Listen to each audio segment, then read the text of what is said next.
Right then, people, we're back here on Trickstar Radio, live from the office. This is KXVU. It's Breakfast with KXVU, of course, 7 till 10 in the AM.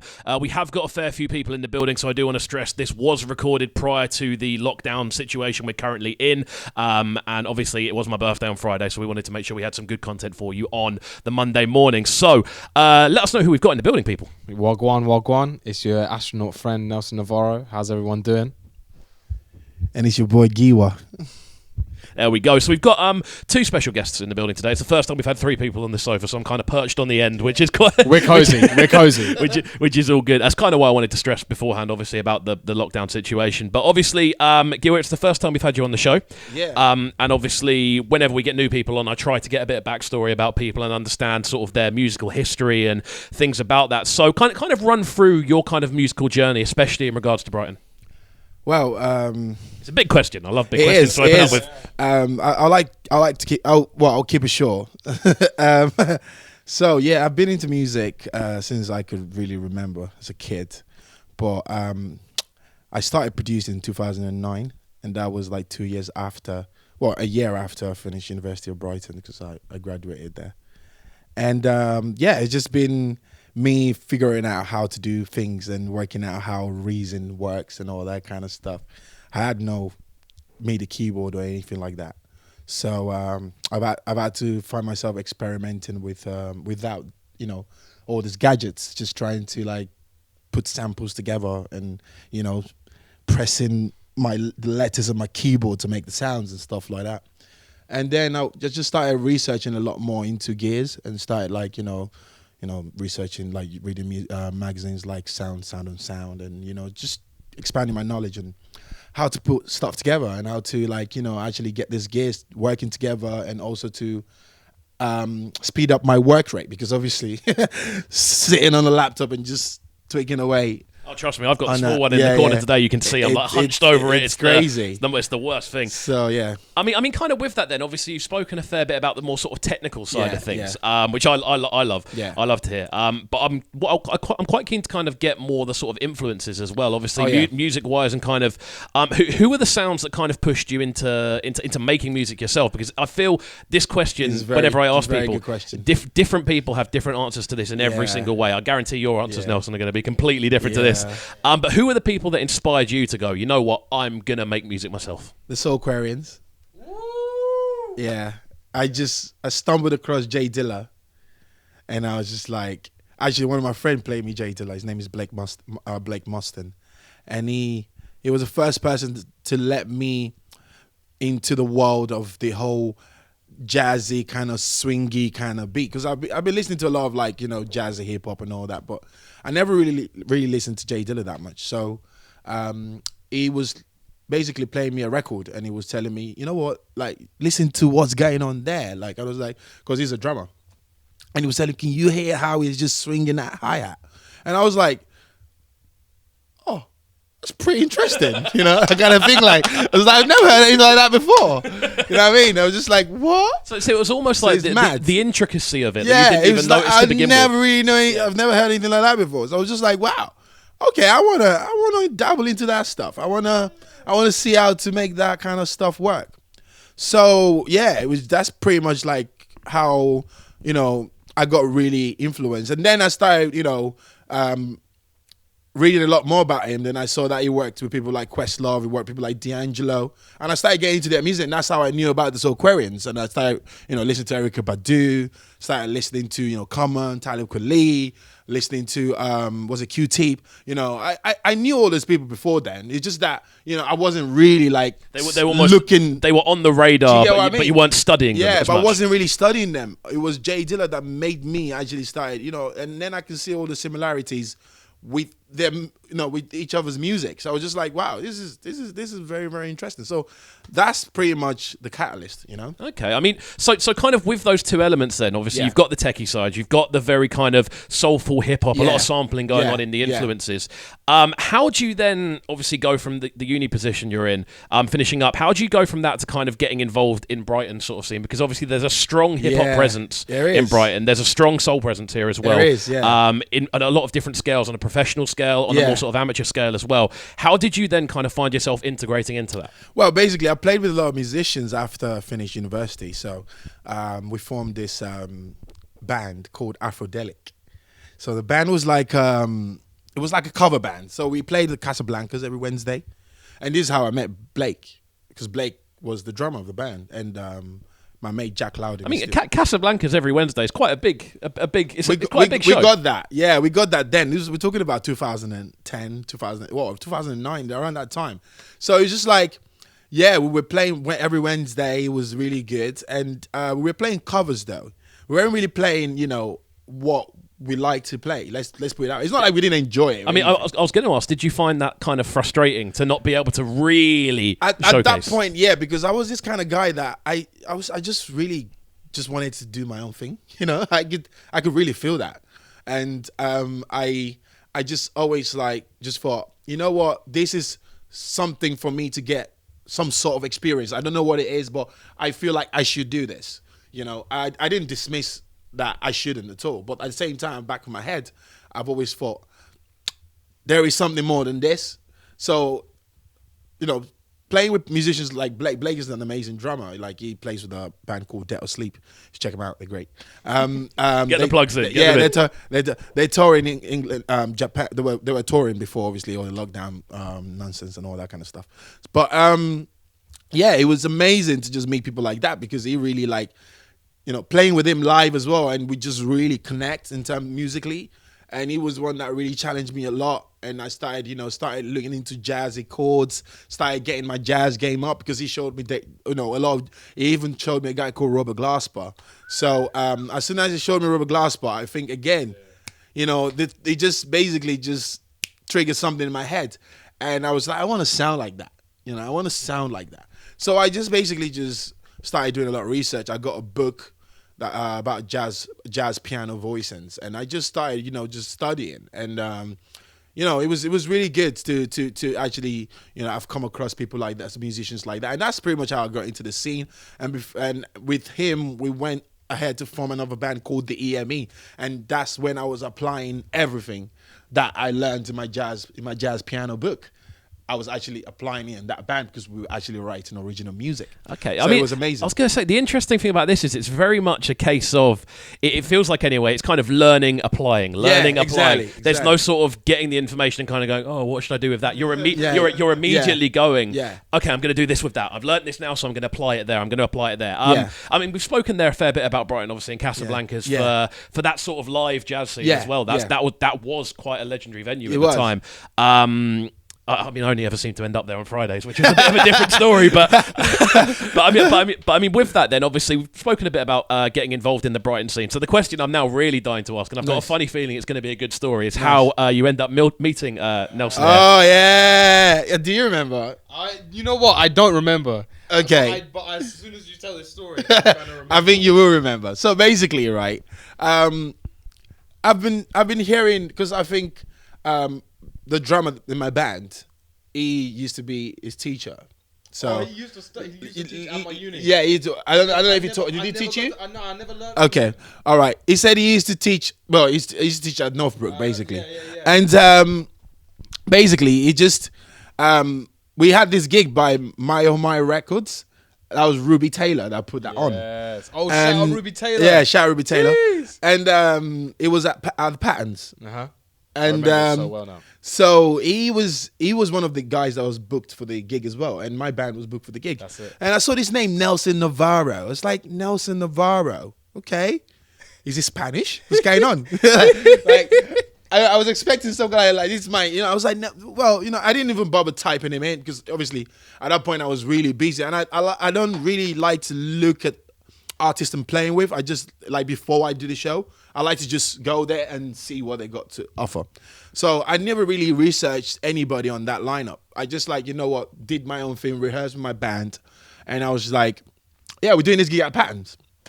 And well, yeah, cool. And then we turned up, and then I saw him sound checking, and he was just just vibing to this hip hop beats, and he was playing all these soulful beats I really like. I was just like, oh, this guy likes the type of music I like. This is great.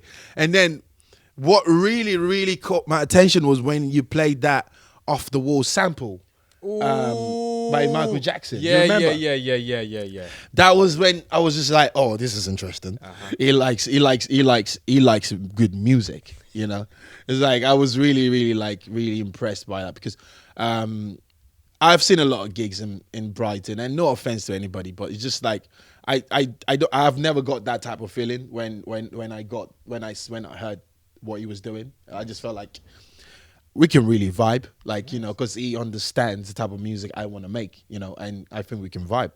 So during that anyway, I was just like, you know, let's watch the performance as well. Let's see how he actually, you know, tricks the crowd. You get what I mean? Yeah. And then again, it just blew me away again. I was just like, this guy's got a nice charisma with the crowd, you know? It's like, he's nice, he's good. Just the one is, I was so sick during the show. I was ill. I was like, I was like, you were sick, bro. I felt so terrible during this whole show. I was like so unwell. I had the worst cold, and I was just like, I couldn't tell. I couldn't tell. I rate that. Okay, I couldn't tell. Good. That makes me feel because good. It was just like, you know, I just saw it. I was like, and he was like really going on with the crowd. You know, the crowd, you know, participation was really, really good.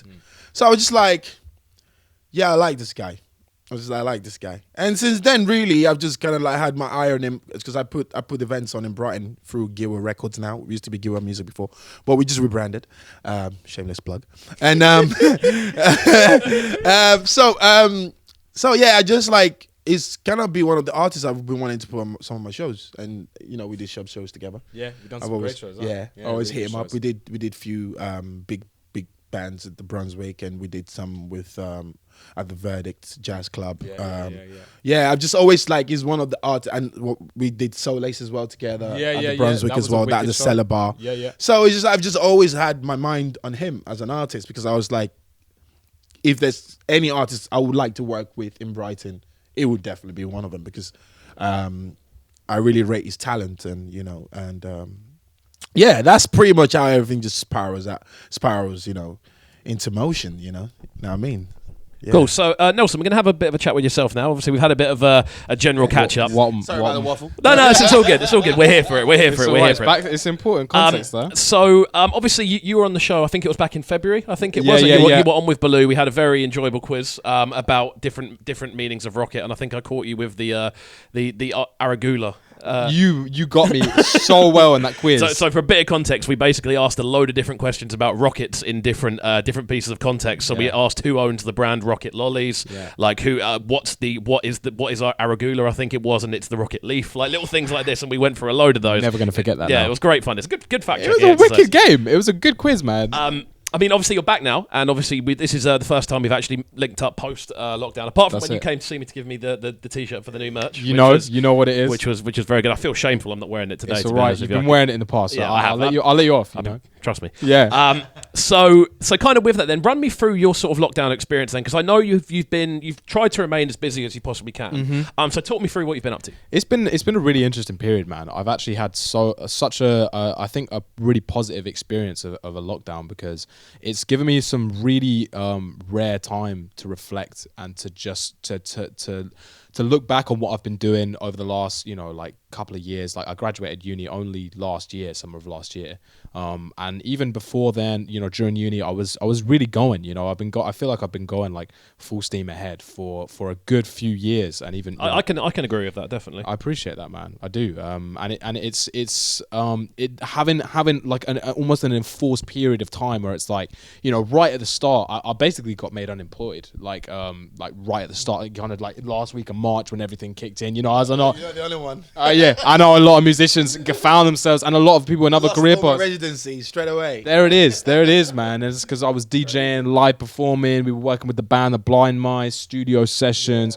Where I was managing studios. So like a full array of different musical things that suddenly just nothing. It's all gone, and it's like, and it almost this period of like, I think I was approaching this kind of burnout phase. I was approaching this kind of thing of like, man, I was just, what might be, the technician in me just like constantly finding work to do. Just to interject there, how do you know you're approaching burnout? Because this is another question that I find everyone has different answers for. How do you know you're approaching burnout? That's a really interesting question, because it's not something I've actually been paying attention to until very recently, because I've had so much time to take away.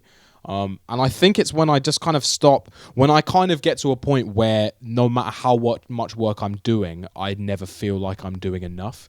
It's at that point that I need to realize it's like, okay, bro, like just take a second, just go to like, you know, I'm really proud of myself. The last week that I just had, I took a personal week off, and I haven't done that in years. Like, I mean, it sounds like the easiest thing to do, doesn't it? But it just isn't. Yeah, exactly. Like you say, it's so easy to say, and actually implementing it, I was like, wow, this is why does this feel so scary? Like if I take a week off, everything's just going to crumble into pieces.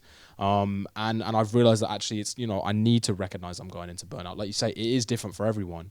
You know, I'm sure it'd be different for you, and I'm sure it'd be different for you as well. You know what? Like, I was going to say, mine is exactly the same. Is it? It's exactly the same. That feeling of trying to get as much done every day as possible, almost to free up time later in the week. Yeah. And then suddenly you're getting through like 70, 80 different things a day. And even with that, you're going, I don't feel like I'm doing enough. Still need to work. And then the next week you suddenly go and have no care for anything. That's exactly what happens to me. So bust. Very. How do you know you're getting to?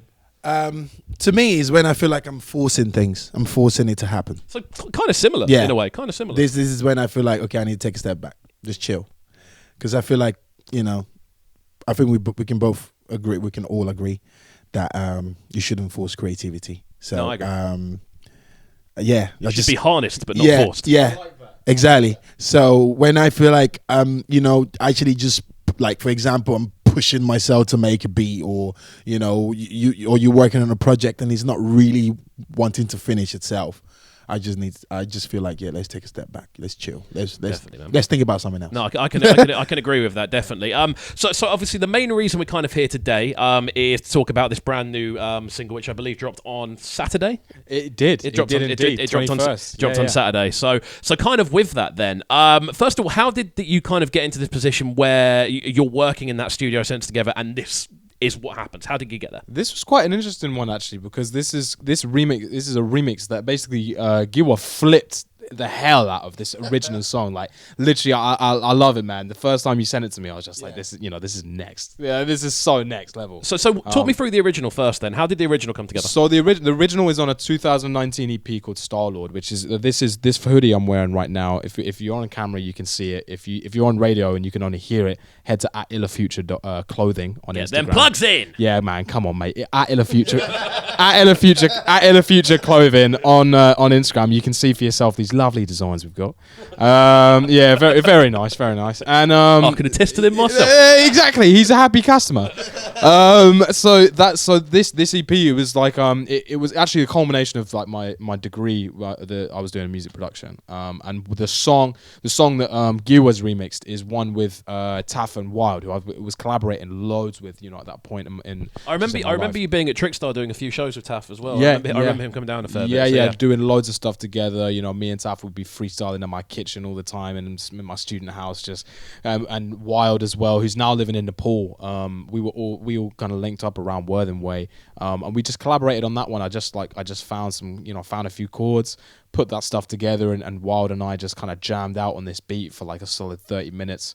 Chopped it up and I disappeared. I went downstairs for like 15 minutes, came back, and Wild had just sung this chorus, and I'm like, oh my god, man, this is magical. It's like one of those songs that I was mixing in the studio, because I mix all the music myself.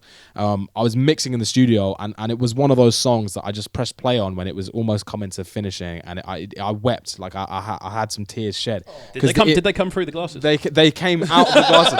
the tech of the glasses, they're filtered and distilled. And it's a serious process, and it honestly, man, it was one of those emotional moments, and I think that it's the most listened to song off the EP. And I think and me and Taff and Wild were all kind of agreeing that it's we feel like it's because it's a really from the heart song. It's an emotional song. It's about, you know, I kind of speak on how my experiences with loss of loved ones, kind of feeling hopeless, you know, touching on feelings of depression and that kind of thing.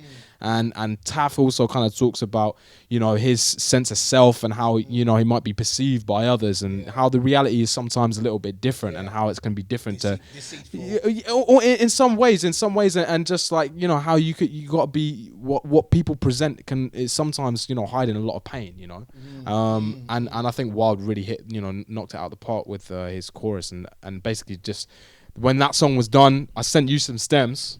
I was gonna say with that, how do you approach a remix that has that much emotion in it in the original? Like, how do you go around going, you know what, this is what I'm gonna do to it to put my spin on it without removing those initial kind of feelings that are there? Well, a big question again. That's a very, very interesting question, because the thing is, when he contacted me about doing a remix, he said that, you know, I've spoken to some other producers, they're gonna remix some of my songs on the EP, and to be honest, I was just like, wow, I feel honored. Like, you know, you want me to, like, you know, work on your song. That's like great. And, you know, like, I already value his talent. So I was just like, oh yeah, I want to fucking do this all the time. Like, you know, so I was just like, let's do this. So and that's the thing I like to feel. I like to feel that kind of emotion when I'm working with an artist, because I know that when I feel like that, I'm going to put my all into it. And I don't like to do things if I don't feel like I'm going to put my all into it. So, I listened to all the tracks on the EP, and Picket Fence was the one that really caught my mood, my attention, because I was just like, I really like the song. And what really drew me to the song was because of the beat. I didn't even know he made the beat. Well, I asked him a bit later. I was like, did you make the beat? He was like, yeah, I did. I was like, fucking no, that's a great beat. You know? That's great. And I was like, you know, and the thing about me is, like, I don't do remixes unless I know I can make it sound different. I wouldn't say better, but different. Of course.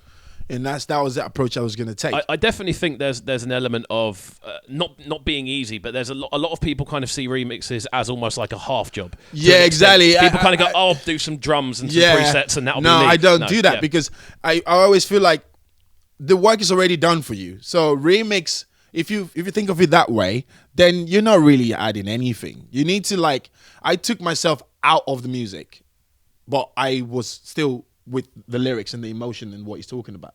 So I was just like, we want to create something different, because that's what I think remix should be about. So when I just listen, I kept on listening. I listened to the track about 5 to 10 times when I picked that track, when I was like, okay. So I started listening to it over and over again. It was my vocal teacher that taught me this, actually. He said that you should always listen 5 times and then try to do it. You know, listen 5 times, try to do it. If it doesn't come, like, listen 5 times again, try to do it. I've always liked that practice. Also with my vocals, if I'm learning any song or, you know, learning a vocal track or whatever, that's what I do as well. So I was listening, and I was like, I just had a drum beat in my head, like,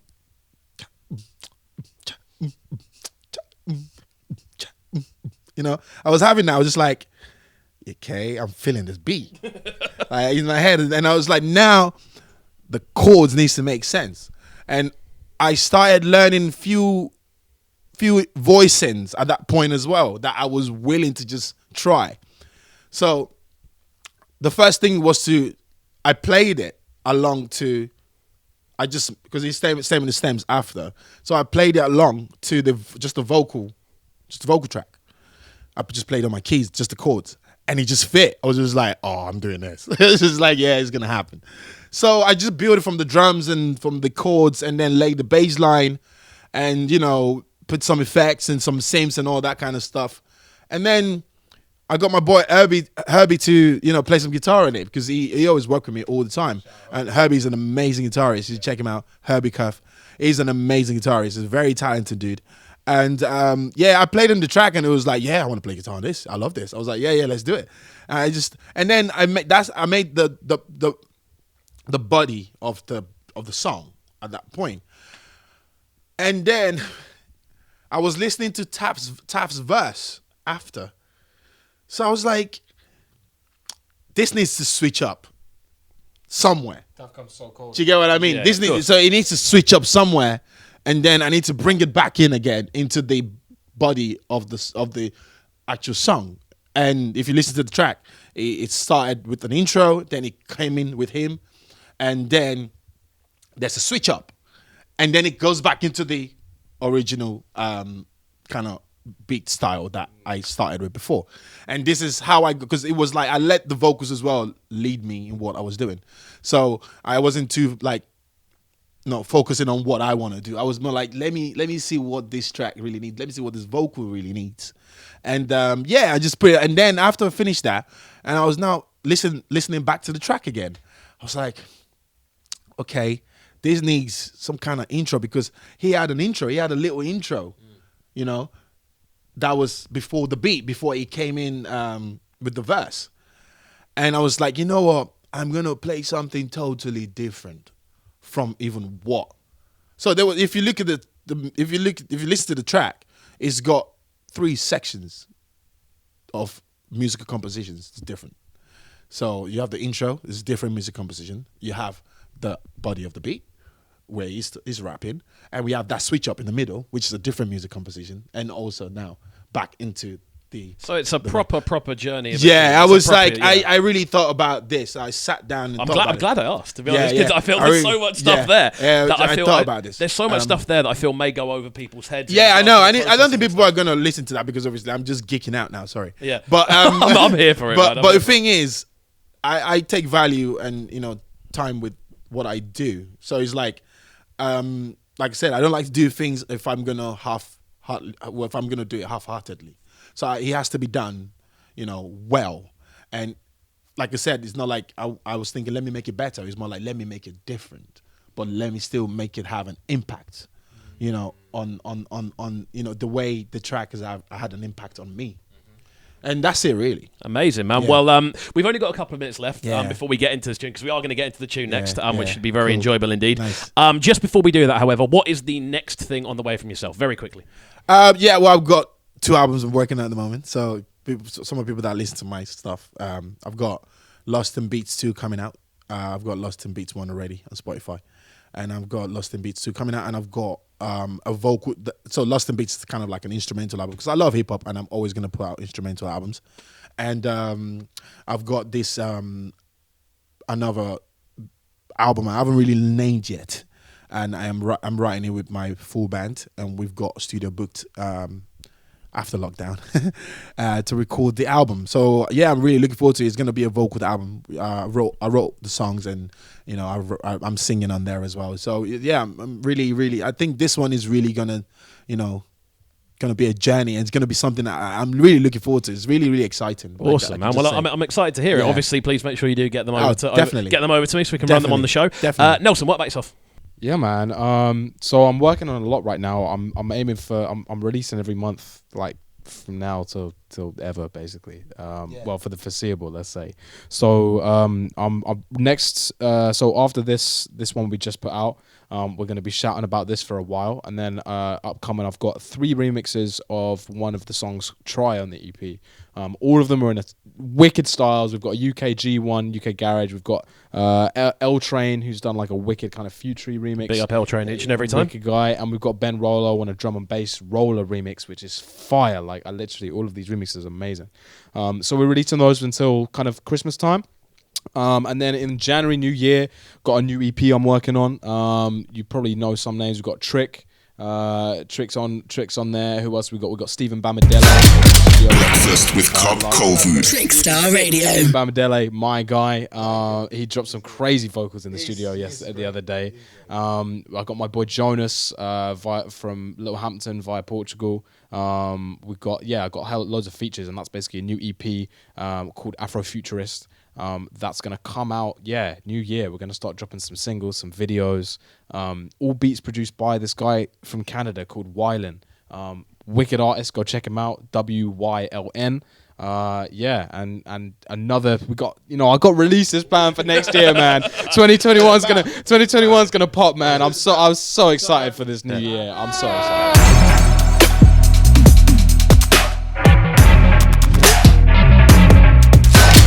Breakfast with CubCamTV. Trickstar Radio.